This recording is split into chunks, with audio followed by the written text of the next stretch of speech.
जय हो। इतना सुंदर दृश्य वृषभान जी ने बधाई दिया और बधाई देकर राधा जी को लेकर के पुनः बरसाना चले गए।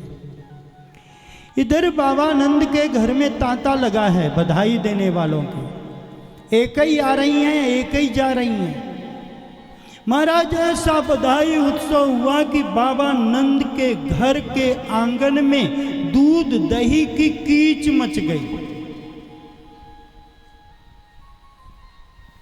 ऐसी बधाई उत्सव न कभी हुई और न कभी होएगी। जैसा उत्सव स्वयं इंद्रादि देवता स्वर्गलोक से भगवान के दर्शन करने के लिए आए, पुष्प वृष्टि करी, भूरी भूरी प्रशंसा करी। कई दिन व्यतीत हो गए, लगभग 6 दिन हो गए। एकदम महाराज ध्यान आया बाबानंद को कि उत्सव में इतने व्यस्त हो गए, अभी तक कंस को कर देकर नहीं आए। जो बाबानंद थे ना, जितने वहां के गांव थे आसपास के, बाबानंद सबके प्रधान थे, राजा थे। छोटे मोटे गांव के लोग बाबानंद को कर देते थे और वो कर ले जाकर के मथुरा में कंस की सभा में कंस को जमा करते थे बाबानंद। एकदम बाबानंद को ध्यान आया और कर देने के बहाने बाबानंद चले गए। कहाँ गए? मथुरा। सब ब्रजवासियों को कह के गए कि भैया लाला को ध्यान रखियो, क्योंकि कोई ना कोई व्यक्ति बधाई देने आ रहा, कहीं बधाई में कोई ऐसा व्यक्ति ना घुस आवे कि किसी प्रकार की समस्या पैदा हो जाए। मैं जल्दी कंस को कर दे करके वापस आ रहा हूं। बाबानंद कंस को कर देने के लिए गए। इधर पहले से ही कंस को पता था कि मेरे मारने वाला ब्रज में पैदा हो गया, पर कहां पैदा हो गया कोई एड्रेस नहीं। इसलिए कंस ने क्या किया, आपातकालीन मीटिंग बुलाई और मीटिंग में बुला करके सबको कहा कि तुम्हें पता है मेरा दुश्मन ब्रज में कहीं पैदा हो गया। आज लगभग 6 दिन हो गए। उसको मारना है, कैसे मारोगे? सभी ने कहा कि महाराज चिंता न करो, हम हर घर में जाएंगे और जितने भी बच्चे 6 दिन में पैदा होंगे सबको मार देंगे। बोले अच्छा ठीक है। इतने में महाराज बैठी हुई थी वहां पर एक राक्षसी जिसका नाम है पूतना। पूतना राक्षसी ने जाकर कंस से कहा, कंस भैया तुम चिंता ना करो, जब तक ये पूतना बहन है ना, आपका कोई कुछ बिगाड़ नहीं सकता। बोले वो कैसे? बोले कि मैं राक्षसी हूं और मैं जो है, मेरे अंदर ऐसी शक्ति है कि मैं अपने आप को सुंदर भी बना सकती हूं, भयंकर भी बना सकती हूं, बूढ़ी और जवान भी बना सकती हूं। इसलिए मैं ब्रज में जाऊंगी और जितने भी बालक जन्मे होंगे सबको मार दूंगी। बोले वो कैसे? बोले वो ऐसे कि सुंदर स्त्री का रूप बनाऊंगी, लंबा घूंघट काढ़ लूंगी, क्योंकि ब्रज में ऐसी प्रथा है कि अपने बड़ों के सामने घूंघट नहीं खोलती माताएं, किसी को पता नहीं लगेगी। बोले और क्या करेगी? बोले मैं अपने स्तनों में लगा लूंगी जहर, और जितने भी 6 दिन के बच्चे जन्मे हैं नवजात शिशुओं को अपना दूध पिलाऊंगी और दूध के साथ वो जहर पी लेंगे और उनका राम नाम सत्य हो जाएगा। कंस को ये अच्छा लगा। हर्रा लगी न फिटकरी रंग चोखैया। कोई परिश्रम भी नहीं करना, किसी को शोर शराबा भी नहीं करना और चुपके चुपके सब काम हो जाएंगे। पूतना को अनुमति दे दी। पूतना जो है स्तनों में जहर लगाकर ब्रजमंडल में चली गई और सबके घर जावे और जितने हाल के 6 दिन के अंदर के बच्चे सबको स्तनपान कराकर राम नाम सत्य कर दे। इधर महाराज पूतना घूमती घूमती कहां पहुंच गई? ब्रजमंडल में, बाबा नंद के घर में, बाबा नंद के घर में भीड़ लगी है। कई लोग आ रहे हैं और जा रहे हैं। पूतना ने सोचा कि यहां पर जरूर किसी बालक का जन्म हुआ है, क्योंकि बधाई उत्सव चल रहा है। पूतना भी भीड़ का फायदा उठा करके अंदर घुस गई। सबसे राम राम करी, नदरानी के पास गई। नदरानी झूले पर बैठी थी। अब सबने देखा कि ये जा रही है, लगता है कोई नदरानी जी की खास सहेली है, वीवीआईपी लगती है, क्योंकि किसी से पूछती नहीं और सटासट अंदर घुसी जा रही है। भाई जिस घर में जान पहचान होती है ना, तो बेल नहीं बजाते लोग। दरवाजा खुला हो तो अंदर रसोई तक पहुंची जाते हैं। नदरानी जी झूले के पास बैठे पालना झुला रही थी, वहीं पहुंच गई। नदरा जी ने देखा, आओ बहना आओ, बैठो, कैसी हो? पूतना कहती है, बहन बहुत अच्छी हूं, बड़े दिन हो गए। बोले कहाँ से आई हो? अरे बोले मुझे जानती नहीं हो? अरे मैं तेरी फुआ की बेटी हूं और मैंने सोची बहन बहुत दिन से नहीं मिली, सो मैं मिल करके आऊं, और आज इतनी खुशी की बात। बोले हाँ हाँ बेटी आओ आओ बैठो। बोले झूला झूला लूं? अरे तुम सबको तो लाला है, झूलाओ ना झूला, इतने में कुछ काम करके आते हैं।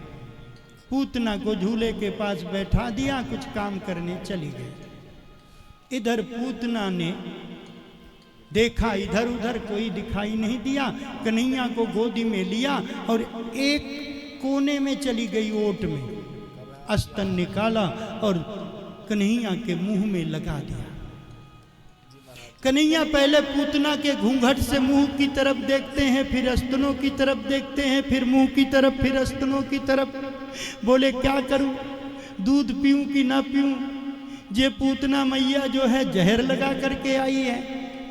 इतने में कन्हैया ने पूतना को देखा और नेत्र बंद कर लिए। जैसे नेत्र बंद करे,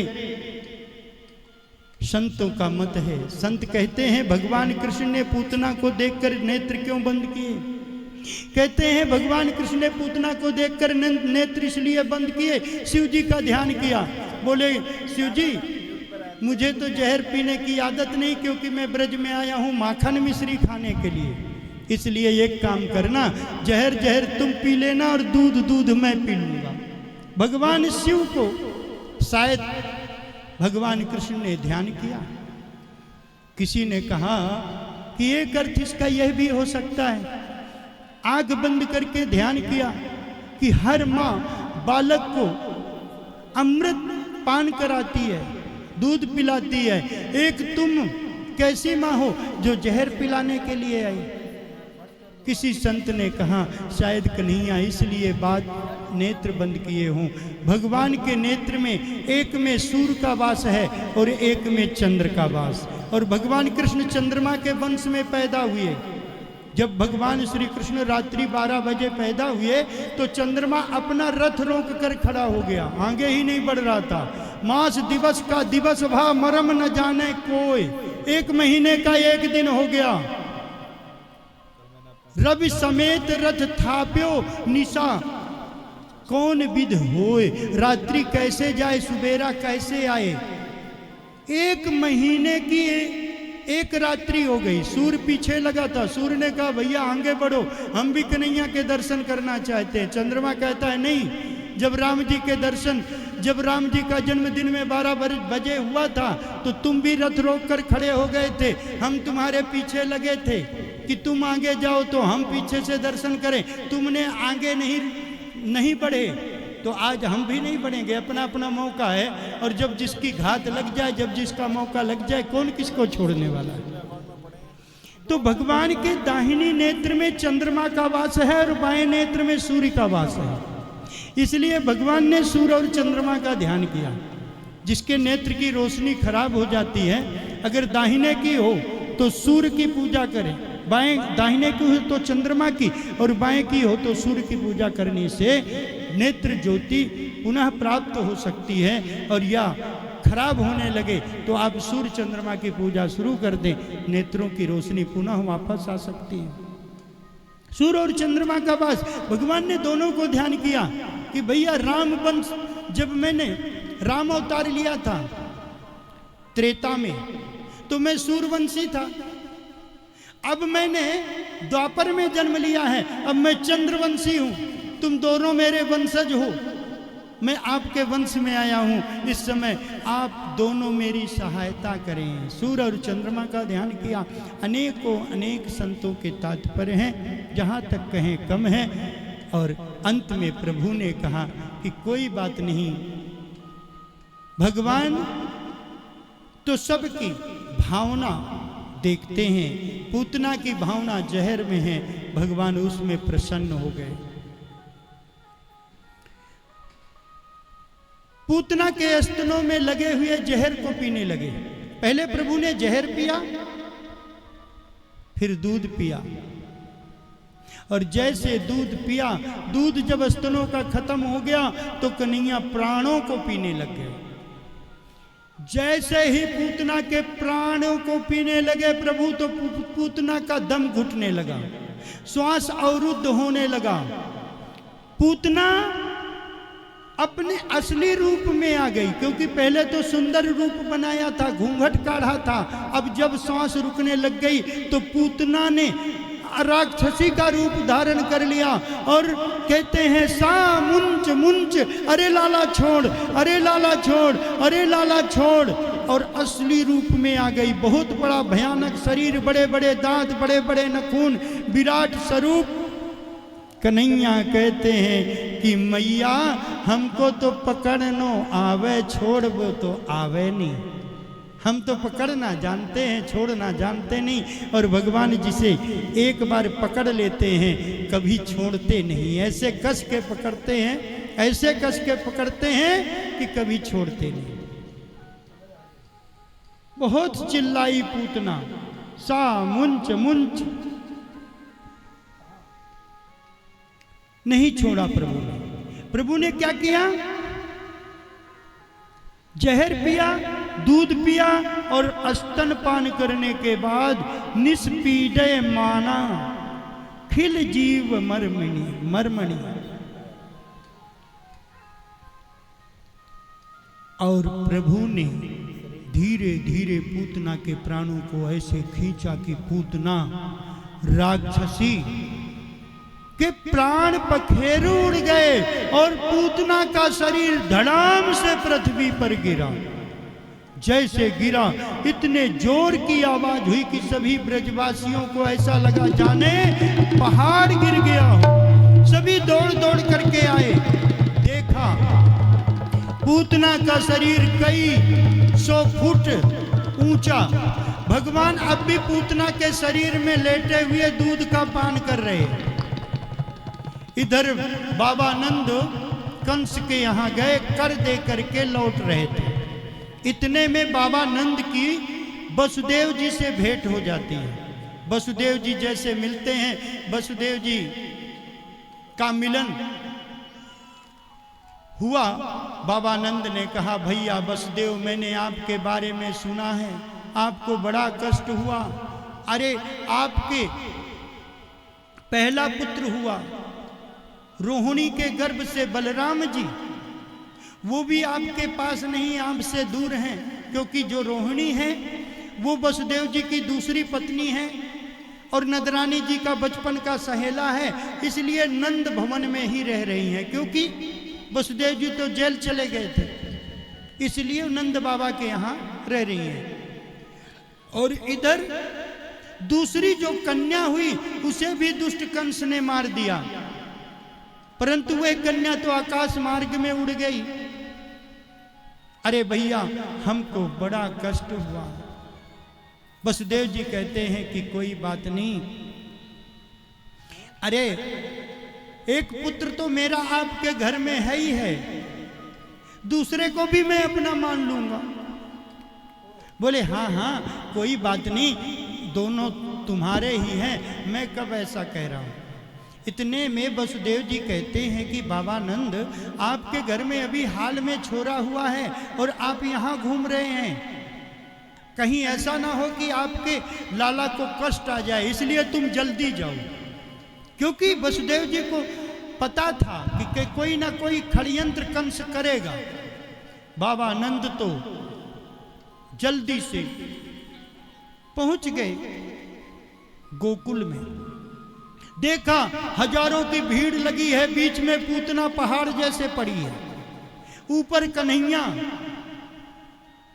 बाबा आनंद ने कहा, देख लो भैया, वसुदेव जी तो बहुत बड़े ज्योतिषी हैं, उन्होंने पहले बता दिया था कि कोई कष्ट आने वाला है, और ये देख लो राक्षसी ने हमारे कन्हैया को मारने का पूरा प्रयत्न किया, पर भला हो प्रभु का जिसने हमारे कन्हैया की रक्षा करी। कन्हैया खेल रहे हैं, दोनों छाती स्तनों को पकड़े हुए वहीं किलकियां बर रहे। इतने में गांव से एक सीढ़ी मंगाई 100 फुट की, पूतना के शरीर में लगाया और चढ़ करके कन्हैया को उतारा। अब इतना भारी शरीर, पूतना जब गिरी तो जितने वृक्ष थे सब चूर्ण बन गए थे, बांटने की जरूरत नहीं पड़ी, मिक्सी में डालकर पीसने की, अपने आप सर्वे वृक्ष चूर्णिया मास सब चूर्ण बन गए। सभी ब्रजवासियों को कहा बाबा नंद ने कि भाई जाओ अपने अपने घरों से कुल्हाड़ी और फरसा लेकर आओ। सब कुल्हाड़ी फरसा लेके आए और पूतना के शरीर के छोटे छोटे टुकड़े किए। जब पूतना गिरी थी ना, क्या हुआ, पूतना के पांव गिरे थे पैगाम में जाकर, हाथ गिरे से हाथरस में जाकर, मूड गिरा था मूड़ासन में जाकर। और आप भी आज भी ब्रजमंडल में जाओ ना, पूतना के खोपड़ी का तालाब बना हुआ, इतनी बड़ी खोपड़ी थी पूतना की, तालाब के बराबर। आज भी ब्रजवासी कहते हैं पूतना की खोपड़ी है। इतना बस विशाल शरीर, सब टुकड़े टुकड़े काटे और जितने वृक्ष चूर्ण बन गए थे सब वृक्षों को इकट्ठा किया और आग लगाई और शरीर को जला दिया। अब देखिए, जब पूतना का शरीर जला तो शरीर से एक सुगंधी निकली और देखते ही देखते वह सुगंधी भगवान श्री कृष्ण के शरीर में समा गई। संत ऋषि मुनि कहते हैं कि पूतना राक्षसी थी, पूतना भगवान को मारने आई, फिर इसके शरीर से सुगंधी क्यों निकली? क्यों? क्योंकि भगवान कहते हैं कि मैं किसी को मारता नहीं, तारता हूं। क्या करते हैं? भगवान मारते नहीं, तारते हैं। तारा है सारा जमाना, नाथ हमको भी तारो। तारा है सारा जमाना, नाथ हमको भी तारो। तारा है सारा जमाना, नाथ हमको भी तारो। हमको भी तारो नाथ, हमको भी तारो। हमको भी तारो नाथ, हमको भी तारो। हम भी हैं, हमको भी तारो। हमारा जाम हम है तुम्हारो। तारा है सारा जमाना, नाथ हमको भी तारो। सुना है हमने मीरा को तारा। सुना है मीरा को तारा, प्रभु ने मीरा को तारा। मीरा को तारा, प्रभु मीरा को तारा। किसके बहाने तारा मीरा जी को? वीरा का करके बहाना, श्याम हमको भी तारो। करके बहाना, श्याम हमको भी तारो। तारा है सारा जमाना, श्याम हमको भी तारो। तारा है सारा जमाना, श्याम हमको भी तारो।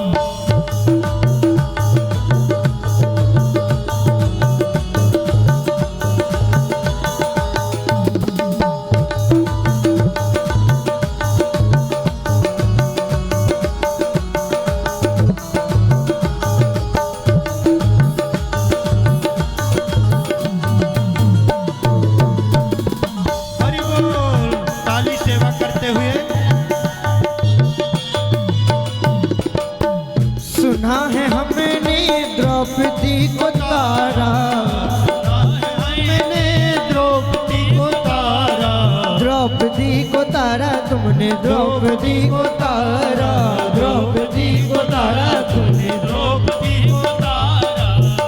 अब द्रौपदी जी को कैसे तारा? साड़ी का करके बहाना श्याम हमको भी तारो, साड़ी का करके बहाना श्याम हमको भी तारो। तारो है सारा जमाना श्याम हमको भी तारो। तारा जमाना श्याम हमको भी तारो। और हमारे बाकी बिहारी ने किसको तारा है? अभी महाराज जी ने कली कथा सुनाई थी। हमने सुना है प्रहलाद को तारा, हमने सुना है प्रहलाद जी को तारा। प्रहलाद जी को तारा, को तारा। प्रहलाद जी को तारा, प्रहलाद जी को तारा। तो किसका बहाना करके तारा?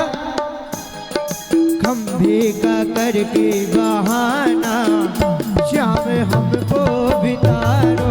तारा है तारा जमाना श्याम हमको भी तारो।